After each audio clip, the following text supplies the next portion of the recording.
Game resumed. Alright guys, and welcome back to CSL March Madness. We are in our first match of the night. It's UMCP versus UT Austin spawning here in the bottom right position. Playing for UMCP is going to be Roman Dragon, our blue Zerg player. Spawning over here in the top left, representing UT Austin, it's going to be our Protoss player, Hello Kitty. And so we have a PVZ for the first time tonight, Ferg, and I am excited. Yeah, and you know what? I have a little secret I'm going to give away right now. You may have noticed last week when we had the winner of our giveaway, Roberto. I wanted to call Roman Dragon for some reason. Whenever I see a name that is even vaguely Spanish, I want to pronounce it like they're from Zorro, like the Mask of Zorro with Antonio Banderas. Yes. So, Roman Dragon, Roberto. Unfortunately, Hello Kitty is not Spanish at all, but he's a very good player, so I'll forgive him. But if you want to have some fun, feel free to change your name to something Spanish. Hello Gato, you know. There you go. Hola Gato. Yeah. So anyways, enough with the derail. Some very good players here today, of course. Hello Kitty, pretty well-known North American player. Hopefully he'll do well today. Of course, CSL can be a little tough. It looks like he's got the special pylons working for him, those enhanced graphical skins there on his pylons. And he's just doing a little dance here, trying to deny the natural. Looks like, oh, Roman Dragon is a little slow there, and Hello Kitty is really dancing around right now. Yeah, I mean, Hello Kitty is currently Grandmaster, and you know, he has that pylon. I'm pretty positive he will have the Zealot skin. The hatchery does go down, but I mean, Hello Kitty already off to a good start, getting that Nexus up just a decent amount of time before that hatchery was planted down. Hello Kitty could just do so many things here, and I'm actually really excited because, you know, the fact that he is up in the tip-top levels of that North American ladder means he has those builds, man, and I might just have to steal one today. Yeah, and look at this wall. He clearly knows what he's doing. He's got that forge gateway in a great position for a photon cannon in the background. Right now, actually, Roman Dragon is going for gas. And I feel like I'm going to call it what we saw in the very first two games. I want to say that he's going to try to go for early roaches again. I've heard some really good things out of ZVP early game roaches, or possibly even a Bailing bust. Right now, it looks like he's just building a lot of links. He's going to get some nice map control and try to scout out this one last probe, which is hiding in the corner right now. Yeah. But as that hatchery finishes, we should see the decision making that he's going to do. Well, it looks like he just wanted to get speed opener for now, and you know, Belshir is such a big map. I don't necessarily blame him if... Oh, and this is an interesting wall-off by Hello Kitty. I haven't seen this wall-off yet on this map. Sort of doing like a... You know, well, I mean, you can see the wall for yourself. I don't know exactly how to describe that structure.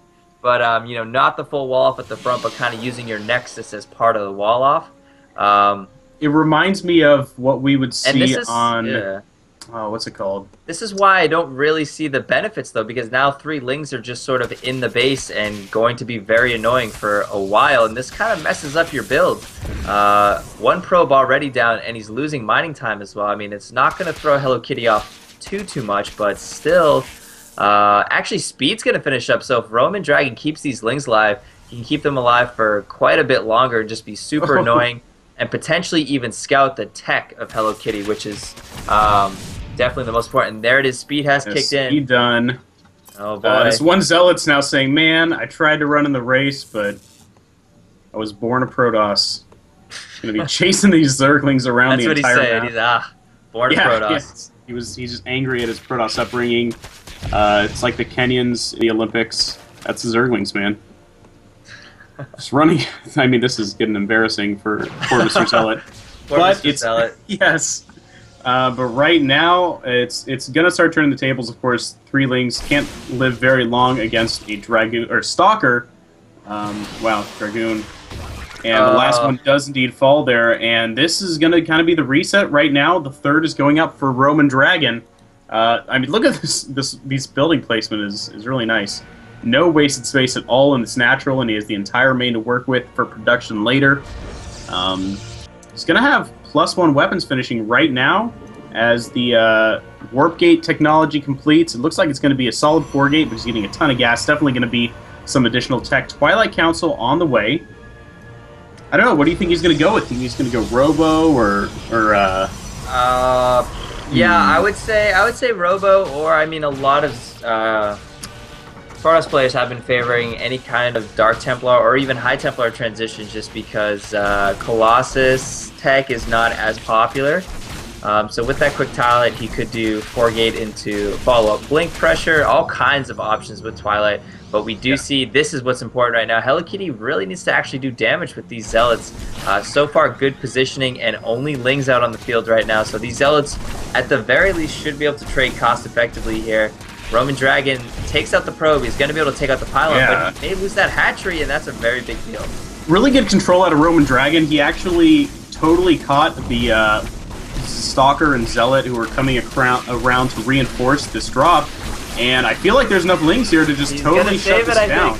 Yeah, he's going to save it. Very well played. Third's totally fine. The pylon's down. There's nothing outside of this natural, aside from 3 sentries. So Roman Dragon definitely came out the better in that engagement. You know, he's up on supply. He's up on bases. He can really choose the direction he wants right now. 3 sentries are going to have a hard time pushing. And right now we're seeing some blinks. So Hello Kitty kind of going with the same kind of gateway heavy opening, and roaches are going to be able to do pretty well against that. Yeah, and now we do see a mothership core and more gateways in that blink follow-up like I was talking about coming up. You know, still a strong follow-up. Of course, we did see it in Wings of Liberty, but not towards the end as often. In this case, with that mothership core, you can commit to some decent blink pressure, and then of course just sort of back away and have a little recall to your natural, or maybe start establishing your 3rd base. So Hello Kitty definitely needs to get some damage done, man, because that 3rd base is, you know, finished. He took out the Zealots. He's just in good shape right now. Yeah, and that Overlord is just out of position there to see this proxy pylon. I do have to give a very special warning right now to the people on Raid Call. I know you guys like talking, but you're talking about Cadbury eggs, which are delicious, and you're making me hungry. So beware. That's my roommate, man. He's talking about Cadbury eggs right now. Oh, it's so good. He's getting everybody in Raid Call hungry, but I get to, you know, finish this cast and go eat some of my own, so it's definitely pretty exciting. We do see this Blink Stalker Press coming up right now, and Roaches are in production. Roach Speed almost done as well. These Spine Crawlers are not quite done, and Hello Kitty looks like he's going to get a lot of damage done here. The Mothership Core getting a little overzealous, and he does throw down a Time Warp, but he loses the Mothership Core. And that is bad for Hello Kitty, but he actually has a supply lead right now. Spinecrawler is doing a great job. Roaches are closing the gap right here, but is it going to be enough? Hello Kitty utilizing some very good Blink Micro here, and it looks like it's going to be very close with the Roach reinforcements. He may have just enough, but Hello Kitty showing off that great Blink Micro. Yeah, I mean, Blink is really good. If he can reinforce with some Zealots, it looks like he's just... No, he's just going to reinforce with more Stalkers. Yeah. I mean, Spine Crawlers do a lot of damage to Stalkers. Roaches tank, or Zealots tank a little bit better. But with +2 attack, I mean, the bonus to armored against these poor Roaches, you can see them falling oh so quickly as they get outranged. And the Blink is really doing a lot right now. This Stalker push is starting to get scary. Overlord's falling by the pound. And more reinforcements coming in here. Hello Kitty's up by 25 supply right now. This is just mean right here. I mean, the Spine Crawler's getting 2-shot right now. We're not doing anything. And yeah, Roman Dragon could not Zoro it up right now. Yeah, falls to Oligato to a Blink Stalker all in, basically. I mean, he didn't even use the Mothership Core to have sort of a recall. I think maybe he assessed the situation and just said, well, going to use the Time Warp, and then after that, the Mothership Core is not even that useful because he was all in that case, so it didn't really matter, I guess. So he just sort of locked up the win from there. Yeah, so Hello Kitty getting a win there for UT Austin. It's a 2v2. It's 2-2, sorry. We're going into the ace match. I didn't even know who's playing. I'm so excited. Yeah, shout out to our sponsors, NCIX and Raid Call. We'll be right back with the final game of UT Austin against University of Maryland College Park.